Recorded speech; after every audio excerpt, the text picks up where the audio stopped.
Bueno, bienvenidos a los que se han ido incorporando. Estamos en una sesión abierta y libre de preguntas y respuestas. La hermana Siéntase. Elizabeth Sí, sí, tiene la sí, ya mano los tengo levantada aquí hace tiempo. anotados, sino que tengo que dar la información para los que se han ido añadiendo.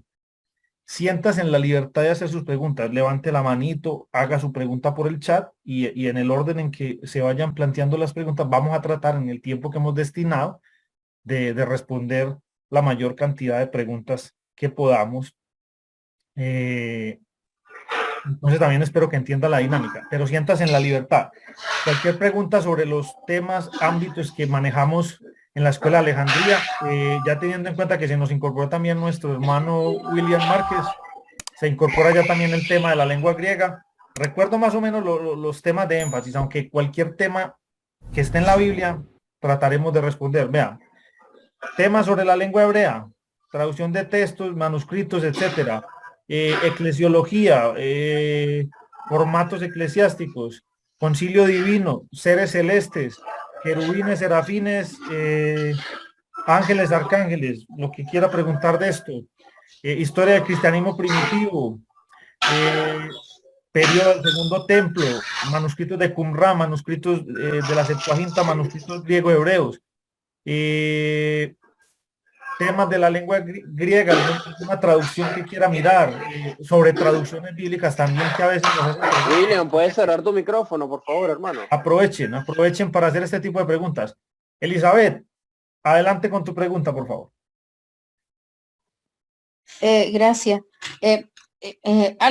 Mi pregunta un poco está relacionada con algo que ya venían hablando y tiene que ver con la teología, pero en particular con la teología de la mística judía, ¿ya? Y no quiero cábala, sojar, pero en el sentido de la, como tú dijiste, la mística judía en el tono de la, como la interpretación, ¿cierto? La mística judía interpreta el texto bíblico.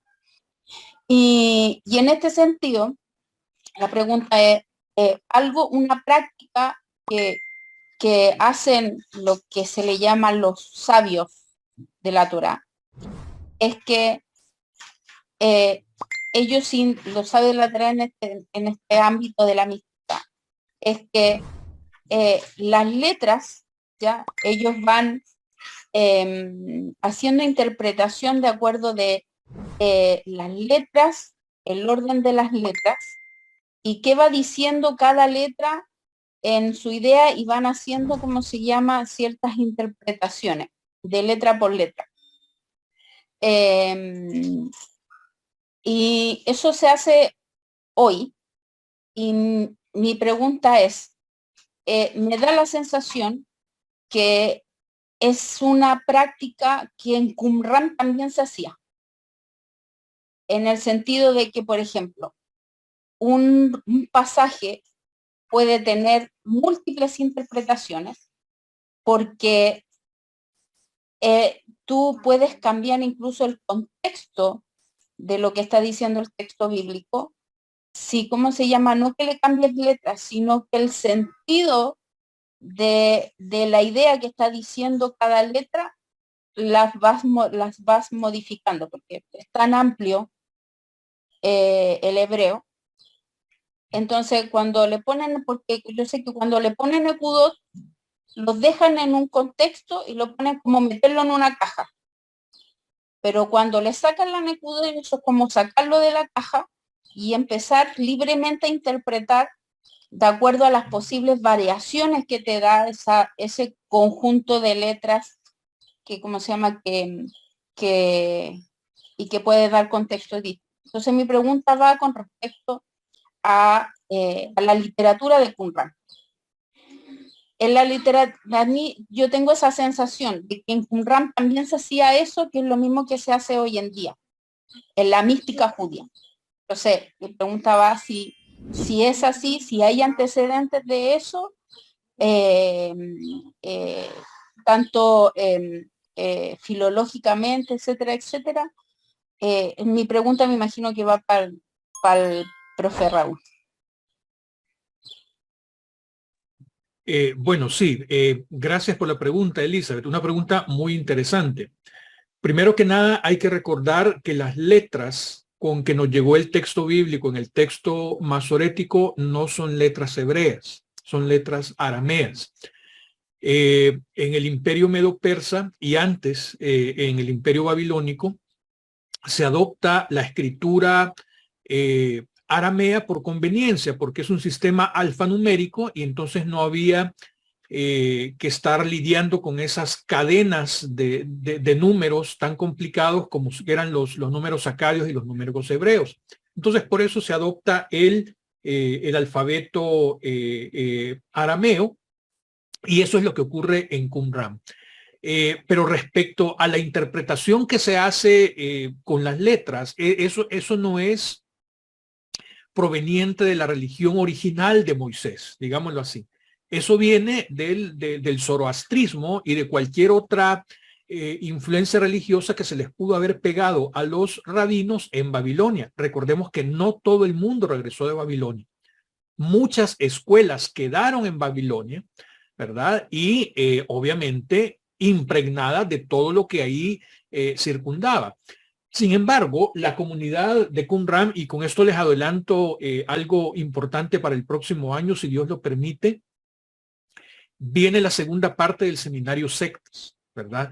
Que se va a tratar en un comparativo entre la secta de Qumran, que a mi juicio me parece una secta no perfecta, pero legítima, y el sectarismo actual.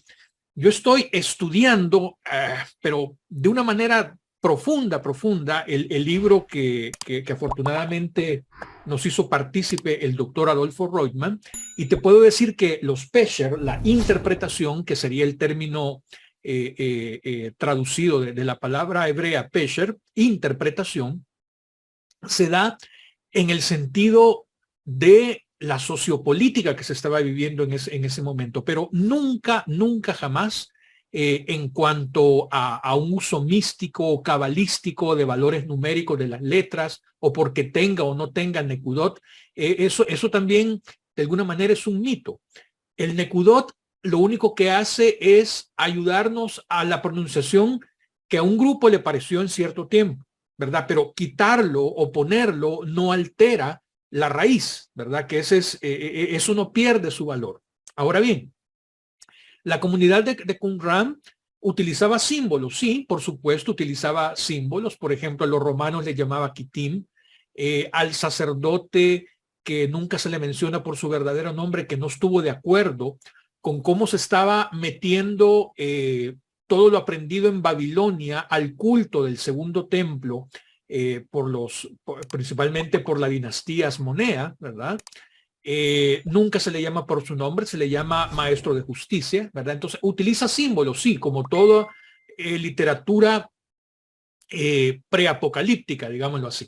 Pero nunca, y eso lo puedo constatar por la cantidad de estudios, ha utilizado valores numéricos o ese tipo de instrumentos para dar una interpretación. Todo se puede ver con mucha claridad que tiene que ver con la helenización que estaba llevándose a cabo por parte de la dinastía Asmonea, y el pináculo de esto fue Herodes, ¿verdad? Cómo reconstruye de manera helénica el templo de Zorobabel y hace todas las grandes construcciones que hoy son admirables, ¿verdad? De la cual el mismo Señor Jesús dijo que no iba a quedar piedra sobre piedra, ¿verdad? Y efectivamente del templo de Herodes no quedó nada, quedó el muro, ¿verdad? Pero del templo como sí no quedó una piedra sobre otra.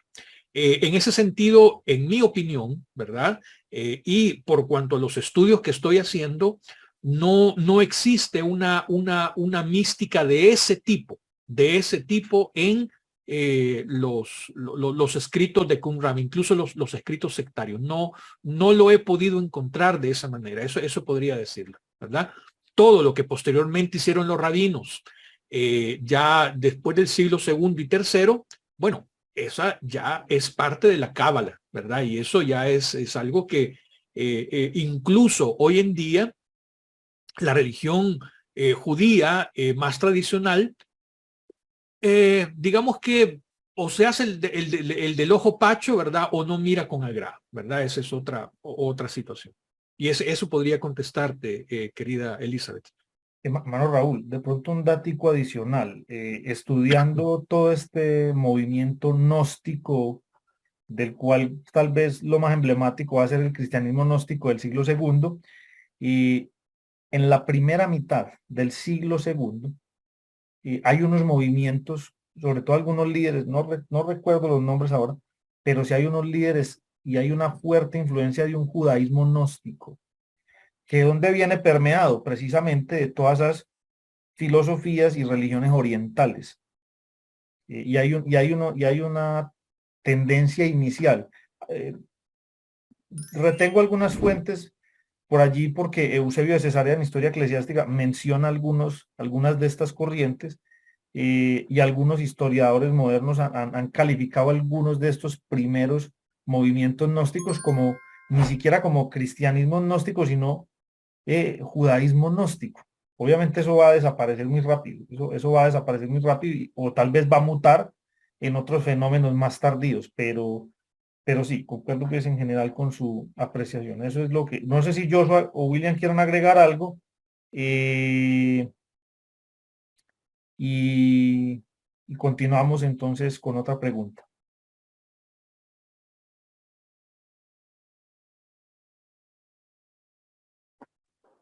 Quería simplemente añadir, porque lo encontré aquí, yo sabía que en este libro posiblemente lo iba a hallar, estaba buscando aquí una serie de referencias que mencionó el hermano Raúl de Qumran, pero mencioné aquí en el The Oxford Companion of the Bible, que es del doctor Bruce Metzger. Lo que no saben, él es un experto, fue un experto en crítica textual, y doctor Michael Coogan. Dice así, en la sección en la que habla de Lilith, solamente les voy a traducir una parte para que vean qué era lo que les mencionaba. Lilith, este comentario es de Barbara Geller, es un demonio femenino que aparece en Isaías 34:14 como parte de la descripción del día del Señor en su venganza. La figura de Lilith puede estar envuelta o haber sido sacada de la demonología babilónica. En algunos judíos postbíblicos y en algunos textos midráshicos, ella es descrita como asesina de infantes y mujeres en embarazo, en estado de embarazo o dando lactancia.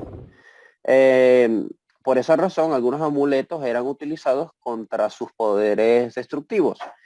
El documento temprano medieval, el alfabeto de Ben Sirá, la describe, según la tradición, como la primera esposa de Adán que precedió a Eva y es identificada con Lilith.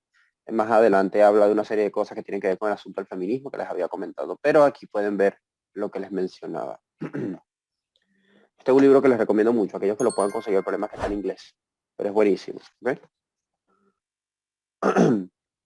Gracias, Joshua. Elizabeth, vamos a darle paso a las preguntas de otros hermanos y volvemos de nuevo si tienen más preguntas, ¿te parece? Por favor.